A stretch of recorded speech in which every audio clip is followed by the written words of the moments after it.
In this video, you are going to see how to draw a red box around our text in Microsoft Word document, as you can see here. Let's get started.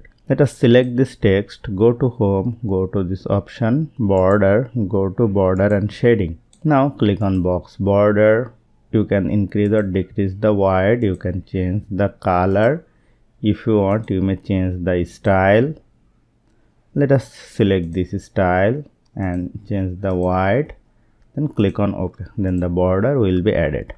There is another option. Go to Insert, go to Shape, pick a text box and drag it over here like this. Go to Shape Fill, make it no fill. Go to Shape Outline, you can change the outline color. Go to Shape Outline, you can increase the width and increase it like this.